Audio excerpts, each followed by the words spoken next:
Friends welcome to channel. അപ്പോൾ നമ്മളൊന്ന് പറയാൻ പോകുന്നത് നമ്മുടെ വൺ പ്ലസിൻ്റെ ബഡ്സ് 3നെ കുറിച്ചാണ്. നിങ്ങളൊരു 5000 രൂപയുടെ റേഞ്ചിൽ നിങ്ങളൊരു TWS നോക്കുന്നുണ്ടെങ്കിൽ ഞാൻ ഈ സാധനത്തിന് ഹൈലി റെക്കമെൻഡ് ചെയ്യട്ടാം.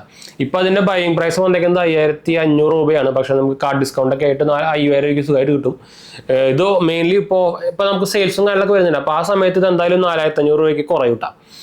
പിന്നെ നമുക്ക് കാർഡ് ഓഫർ ഒക്കെ ആണെങ്കിൽ 4000 രൂപയ്ക്ക് സാധനം കയ്യിൽ കിട്ടും. പിന്നെ അതല്ലാണ്ട് തന്നെ ഇപ്പോൾ ആമസോൺ ആക്സിസ് കാർഡൊക്കെ ഉപയോഗിക്കുകയാണെങ്കിൽ നമുക്ക് സെപ്പറേറ്റ് ഡിസ്കൗണ്ടും കാര്യങ്ങളൊക്കെ കിട്ടും. അപ്പോൾ ആ പ്രൈസിൻ്റെ റേഞ്ചിലൊക്കെ നോക്കുകയാണെങ്കിൽ ഇത് വൺ ഓഫ് ദ കിടിലൻ എന്താ പറയുക TWS തന്നെ പറയാം. പ്രത്യേകിച്ച് മ്യൂസിക് ലവേഴ്സിന് ബാസ് ലവേഴ്സിനൊക്കെ ഹൈലി റെക്കമെൻഡഡ് സാധനമാണ്. ഞാനിപ്പോൾ ഇത് 2-3 ദിവസമായിട്ട് ഉപയോഗിക്കുന്നുണ്ട്. ഇതിൻ്റെ ഉള്ളിൽ നമുക്ക് ഇതിൻ്റെ വെയിറ്റ് വരുന്നത് 50 ഗ്രാമൊക്കെയാണ് വെയിറ്റ് വരുന്നത്. MRP കൊടുത്തേക്കുന്നത് 6500 കേട്ടോ. അതാണ് ബോക്സ്. സെയിം ഇത് ഇത്ര കാലം വന്ന അതേ ബോക്സുകൾ തന്നെയാണ്. പിന്നെ ഇതാണ് നമ്മുടെ ഇത് ഗ്രീൻ കളറിലുണ്ട്, നമുക്ക് പിന്നെ ബ്ലൂ കളറിലുണ്ട്, ബ്ലാക്കിലുണ്ട്. അപ്പോൾ എൻ്റെ ഗ്രീനാണ്, മിൻറ്റ് ഗ്രീൻ തന്നെ പറയാം. ഞാൻ സെപ്പറേറ്റ് ഒരു കേസ് ഇട്ടുണ്ട്, അതാണ് നിങ്ങൾക്ക് ഇത് തോന്നുന്നത് കേട്ടോ. ഈ കേസ് വലിയ കാര്യമൊന്നുമില്ല, അഴിഞ്ഞു പോകുന്നുണ്ട്, വേറെ കാര്യം കണ്ടു. ഇത് എന്താണ് ഞാനിപ്പോൾ ആമസോണിന് വാങ്ങിച്ചായിരുന്നു. ഇതിപ്പോൾ ഇനി റീപ്ലേസ് അടിക്കേണ്ട വരും തോന്നുന്നു. എന്താ വെച്ചാൽ അത് ഒട്ടുന്നില്ല. സ്ക്രാച്ചിൽ നിന്നൊക്കെ രക്ഷപ്പെടുത്താൻ കൊള്ളാം. നിലത്ത് വീഴുമ്പോൾ ഈ സാധനം എത്തിക്കാൻ തെറിച്ചു പോകുന്നുണ്ട്. നമ്മൾ ചെറുതായിട്ടൊരു ടാഗും ഉണ്ടായിരുന്നു.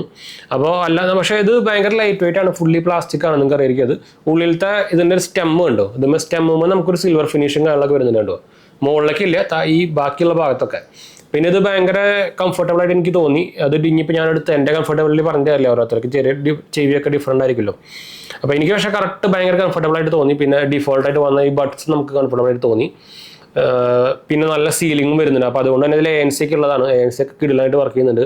ആപ്പ് സപ്പോർട്ടും കിടലാണ്. നിങ്ങളുടെ ഒരു OnePlus ഫോൺ ഉണ്ടെങ്കിൽ പിന്നെ നിങ്ങൾക്ക് വേറെ സെപ്പറേറ്റ് ആപ്പും കാര്യങ്ങളൊന്നും ആവശ്യമില്ല. നമുക്കിത് കണക്ട് ചെയ്യുമ്പോൾ തന്നെ ഇതിൽ നമുക്ക് ഡിഫോൾട്ടായിട്ട് തന്നെ കുറേ OnePlus 3D സൗണ്ട് അങ്ങനെ കുറേ ഫീച്ചേഴ്സ് വരുന്നുണ്ട് കേട്ടോ. ഞാൻ വേണമെങ്കിൽ കാണിച്ചു തരാം. ഇത് ബ്ലൂടൂത്ത് ഓൺ ചെയ്ത് കഴിഞ്ഞാൽ അപ്പോൾ ഓൾറെഡി പെയർ ചെയ്തുകൊണ്ട് ഓട്ടോമാറ്റിക്കലി കണക്ട് ആയിക്കോളും. ഇത് ഓപ്പൺ ചെയ്ത് കഴിഞ്ഞാൽ കണക്ട് ആവും കേട്ടോ. നിങ്ങൾക്ക് അറിയായിരിക്കും അത്. ഇപ്പോൾ ഓൾറെഡി കണക്ട് ആയിട്ടുണ്ട്. നമുക്ക് ബ്ലൂടൂത്ത് സെക്ഷനിൽ പോയി കഴിഞ്ഞാൽ നമുക്ക് ഇത് നിങ്ങൾക്ക് ഇവിടെ കാണുന്നുണ്ടായിരിക്കും. കണക്ട് ആയിട്ടുണ്ട്. ബാറ്ററി ചാർജ് കപ്പാസിറ്റി എന്നൊക്കെ കാണിക്കുന്നുണ്ട്. ഇതിനുള്ളിലേക്ക് നിങ്ങൾക്ക് കയറി കഴിഞ്ഞാൽ അതിൻ്റെ ഡീറ്റെയിൽസ് ഉള്ള LDASH നമ്മുടെ എന്താ പറയുക LHDC ഓൺ ആക്കുകയാണെങ്കിൽ അത് ഓൺ ആക്കാം. ഞാൻ ഓൾറെഡി ഓൺ ആക്കി ഇട്ടിട്ടുണ്ട്. പിന്നെ അതിൻ്റെയും ഇയർബഡ് ഫംഗ്ഷൻ വേറെ സാധനം. അതിനുള്ളിൽ പോയി കഴിഞ്ഞാൽ നമുക്ക് ഇതേപോലെ ANC ഓൺ ആക്കാനും അതുപോലെ തന്നെ ബാറ്ററി കപ്പാസിറ്റി എത്രയുണ്ട്, ബാലൻസ് എത്രയുണ്ട് ഇതൊക്കെ കാണാം. പിന്നെ നോയ്സ് ക്യാൻസലേഷൻ ഹൈ വേണോ അതൊക്കെ സെറ്റ് ചെയ്യാനുണ്ട്. OnePlus 3D ഓഡിയോ, അതായത് സ്പെഷ്യൽ ഓഡിയോ സപ്പോർട്ടും കാര്യങ്ങളൊക്കെ നമുക്ക് ഇവിടെ കാണാം കേട്ടോ. പിന്നെ ഇക്വലൈസർ വരുന്നുണ്ട്. ഹൈ റെസൊല്യൂഷൻ മോഡ് ഓൺ ആക്കണോ ഓഫ് ആക്കണോ വേണമെന്നുണ്ട്. ഗോൾഡൻ സൗണ്ട് എന്നൊരു സംഭവം വരുന്നുണ്ട്. അതായത് നമുക്കത് ട്യൂൺ ചെയ്യാനാണ്. നമ്മുടെ ഇയർഫോൺ ടെസ്റ്റ് എന്നൊക്കെ പറയില്ലേ. ക്യാമറ റിലേറ്റഡ് സെറ്റിങ്സ് കുറച്ച് വരുന്നുണ്ട്. അതായത് നിങ്ങൾക്ക് ഡബിൾ ടാപ്പ് ചെയ്ത് കഴിഞ്ഞാൽ ഫോട്ടോ എടുക്കാനൊക്കെ പറ്റും ഈ സാധനം വെച്ചിട്ടുണ്ടെങ്കിൽ കേട്ടോ. അങ്ങനെ കുറച്ച് ഫീച്ചർ വരുന്നുണ്ട്. പിന്നെ ഡ്യുവൽ കണക്ഷൻ ഓപ്ഷൻസ് വരുന്നുണ്ട്. അതായിരിക്കും ഇപ്പോൾ ഈ റേഞ്ചിലൊക്കെ എല്ലാത്തിനും വരുന്നുണ്ട്. ഈ റേഞ്ചിൽ നിങ്ങൾക്ക് നോക്കുകയാണെങ്കിൽ ബെസ്റ്റ് റേഞ്ചിൽ വേറെ വരുന്നത് നമ്മുടെ ഒപ്പോൻ്റെ എൻകോ ബഡ്സ് വരുന്നുണ്ട്. പിന്നെ റിയൽമിയുടെ പ്രോ വരുന്നുണ്ട്. ഈ ലോക്കൽ ബോട്ട് അങ്ങനത്തെ കുതിര സാധനം ഈ റേഞ്ചിലൊന്നും വാങ്ങിക്കരുത് കേട്ടോ. എന്ന് വെച്ചാൽ അവന്മാരൊക്കെ തനി ലോക്കൽ സാധനം ചൈനീസ് സാധനം വെറുതെ പേരടിച്ച് കൊടുക്കുകയാണ്. ഒരു ക്വാളിറ്റി ഉണ്ടാവില്ല. നിങ്ങൾക്ക് അറിയാം ഈ സാധനം ഇത്രയും ക്വാളിറ്റി ഉള്ള സാധനങ്ങൾ പോലും നമ്മൾ ഡെയിലി ഉപയോഗിക്കുന്നത് നല്ലതല്ല. നമ്മുടെ ചെവിയുടെ ഇയർ ഡ്രമ്മിനൊന്നും ഇഷ്ടംപോലെ ആൾക്കാർക്ക് ചെവിക്ക് ഇഷ്യൂസ് വന്നിട്ടുണ്ട്. പ്രത്യേകിച്ച് ഇങ്ങനത്തെ സാധനമൊക്കെ ഉപയോഗിക്കുമ്പോൾ മിക്ക ആൾക്കാരും നിങ്ങൾ ഇപ്പോൾ മീറ്റിങ്ങിനും അതുപോലെ തന്നെ അല്ലാത്ത പക്ഷം പാട്ട് കേൾക്കാനൊക്കെ കുറേ പേരും അതുപോലെ എന്താ പറയുക റീൽസ് കാണാനൊക്കെ ഉപയോഗിക്കുന്നുണ്ട്. അപ്പോൾ ഉപയോഗിക്കുമ്പോൾ അത്യാവശ്യം നല്ല ക്വാളിറ്റിയുള്ള സാധനം വാങ്ങിച്ച് ഉപയോഗിക്കാൻ നോക്കുക. അങ്ങനത്തെ ഉടായ്പ കുറേ സാധനങ്ങളൊന്നും വാങ്ങിച്ച് ഉപയോഗിക്കരുത് കേട്ടോ. പ്രത്യേകിച്ച് ഫയർ ബോട്ട് അങ്ങനത്തെ സാധനങ്ങളൊക്കെ.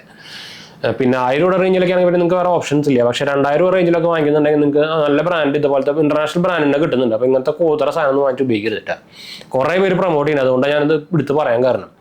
വാങ്ങിക്കുമ്പോൾ നിങ്ങൾക്ക് വാല്യൂ തരുന്ന സാധനം കാശ് കൊടുത്ത് വാങ്ങിക്കുക. അല്ലാണ്ട് ഇങ്ങനത്തെ കൂതറ സാധനങ്ങളും ആൾക്കാരുടെ ഈ ക്രിക്കറ്റേഴ്സിനെയും പ്രൊമോഷൻ ഒന്നും കണ്ടിട്ട് പോയി വാങ്ങിക്കരുത്. പിന്നെ ഇതിൽ നമുക്ക് പറയാനുള്ളത് പിന്നെ ഓഡിയോ സപ്പോർട്ടും, അതായത് കോൾസിനൊക്കെ സാധനം നല്ല രസമുണ്ട് കേൾക്കാൻ. ഒരു പ്രോബ്ലംസ് നമ്മൾ ഫേസ് ചെയ്തിട്ടില്ല. പ്രത്യേകിച്ച് നിങ്ങൾ മീറ്റിങ്ങിനൊക്കെ ആണെങ്കിൽ നല്ലതായിരിക്കും. എന്ന് വെച്ചാൽ പ്രത്യേകിച്ച് നല്ല സൈലന്റ് എൻവയോൺമെൻ്റ് ഒക്കെ ആണെങ്കിൽ നല്ല സുഖമായിട്ട് കേൾക്കുന്നുണ്ട്. ഒരു ഇഷ്യൂസും ഇല്ല. പിന്നെ അപ്ഡേറ്റ്സും ഒരു ഫേംവെയർ അപ്ഡേറ്റ് വന്നിട്ടുണ്ടായിരുന്നു കേട്ടോ. നമുക്കത് ആപ്പിൽ തന്നെ കിട്ടും. ഇപ്പോൾ സെപ്പറേറ്റ് ഞാൻ ഇപ്പോൾ എൻ്റെ സാംസങ്ങിലാണ് ഇപ്പോൾ ചാർജ് ചെയ്യാൻ വെച്ചിരിക്കുന്നത്. സാംസങ്ങിലാണെങ്കിൽ നമുക്കിതിലൊരു എന്താ പറയുക സെപ്പറേറ്റ് ആപ്പ് ഉണ്ട്. നമ്മുടെ ഒപ്പോൻ്റെയും ഇതിനൊക്കെ സെയിം ആപ്പാണ്. പേരെന്തായിരുന്നു മറന്നല്ലോ. ഹേ മെലഡി എന്നാണ് ആപ്പിൻ്റെ പേര്. അപ്പോൾ ഇതാണ് ആപ്പ് കണ്ടോ. ഒരു ചെറിയ ആപ്പാണ്, വലിയ സൈസൊന്നും ഇല്ല. ഇപ്പോൾ ഇതിൽ ഓൾറെഡി കാണുന്നതായിരിക്കും. ഞാനിതിപ്പോൾ ഓഫീസ് വെച്ചൊക്കെയാണ്. അപ്പോൾ ഇത് ആപ്പ് ഇൻസ്റ്റാൾ ചെയ്തിട്ടുണ്ടെങ്കിൽ നിങ്ങൾ OnePlus ഫോണിൽ കണ്ട എല്ലാ ഫീച്ചേഴ്സും കിട്ടും. നിങ്ങൾക്ക് ഇത് ആക്ച്വലി നമ്മുടെ എന്താ പറയുക ഐഫോണിൽ ഉപയോഗിക്കാം കേട്ടോ. ഒരു ഇഷ്യൂസും ഇല്ല. ഐഫോണിൽ ഉപയോഗിക്കാം, സുഖമായിട്ട് കണക്ട് ആവുന്നുണ്ട്. കുറച്ച് ഫീച്ചേഴ്സ് കട്ട് കിട്ടുന്നുണ്ട്, അത് വേറെ കാര്യം. പക്ഷേ എന്നാലും കുഴപ്പമില്ലാണ്ട് ഉപയോഗിക്കാം. ഹൈലി റെക്കമെൻഡ് ആണ് കേട്ടോ. എയർപോർട്ട് കാണാനൊന്നുമില്ല, സുഖമായിട്ട് ഉപയോഗിക്കാം കേട്ടോ. അപ്പോൾ ഇതിനെക്കുറിച്ച് പറയാൻ ആക്ച്വലി വന്നതെന്ന് വെച്ചാൽ നിങ്ങളൊരു 5000 രൂപ റേഞ്ചിൽ വേറെ ഇയർബഡൊക്കെ നോക്കുന്നതെന്ന് വെച്ചാൽ ഈ റേഞ്ചിൽ കുറേ ഇയർബഡുകളുണ്ട് നോയ്സിൻ്റെയും. ഈ ഞാൻ നേരത്തെ പറഞ്ഞ ലിസ്റ്റിൽ നോയ്സൊക്കെ വരും. ഹാമർ ഇതൊക്കെ ചൈനീസ് സാധനങ്ങൾ പ്രിവെൻറ്റ് ഇറക്കുന്നതാണ്. അപ്പോൾ അതൊക്കെ നിങ്ങൾ ഒരു 1000 രൂപ റേഞ്ചിലൊക്കെ നോക്കുകയാണെങ്കിൽ നിങ്ങൾക്ക് വേറെ ഓപ്ഷൻസ് ഇല്ല. അപ്പോൾ അതൊക്കെ ആണെങ്കിൽ അത് വാങ്ങിച്ചേക്കാണ്. അത് നല്ല റെക്കമെൻഡ് ചെയ്യുന്നില്ല, പിന്നെ വേറെ ഓപ്ഷൻസ് ഇല്ല. പക്ഷേ 2000 രൂപ റേഞ്ചിൽ തൊട്ട് നമുക്ക് റിയൽമി നമുക്ക് കിട്ടുന്നുണ്ട്, റെഡ്മിയുടെ കിട്ടുന്നുണ്ട്. അപ്പോൾ അങ്ങനത്തെ നല്ല ബ്രാൻഡിൻ്റെ വാങ്ങിച്ചൊക്കെ ഉപയോഗിക്കാൻ മറക്കണ്ട കേട്ടോ. അപ്പോൾ എന്തായാലും നമുക്ക് വൈൻഡപ്പ് ചെയ്യാം. ഞാൻ ജസ്റ്റ് പറഞ്ഞത് മാത്രമേ ഉള്ളൂ. അപ്പോൾ എന്തെങ്കിലും സംശയങ്ങളൊക്കെ എന്നെ കമൻറ്റ് ചെയ്താൽ മതി. നമ്മളെല്ലാ കമൻറ്റ് റിപ്ലൈ ചെയ്യുന്നതാണ്. നമ്മുടെ ചാനൽ ആദ്യമായിട്ട് കാണാനാണെങ്കിൽ എൻ്റെ പേര് അജയ്. ഞാനൊരു ഫൈനാൻഷ്യൽ അനലിസ്റ്റ് ആണ്. നമ്മൾ ടെക്കിലും ഫിനാൻസിലും എക്സ്പീരിയൻസ് ആണ്, ക്വാളിഫൈഡ് ആണ് കേട്ടോ. നിങ്ങൾക്ക് ഡീറ്റെയിൽസ് ഒക്കെ ഡിസ്ക്രിപ്ഷനിൽ കിട്ടും. നമ്മൾ ഇൻസ്റ്റാഗ്രാം പേജ് ഫോളോ ചെയ്യുക, സബ്സ്ക്രൈബ് ചെയ്യുക, സപ്പോർട്ട് ചെയ്യുക. അടുത്ത കാണാം.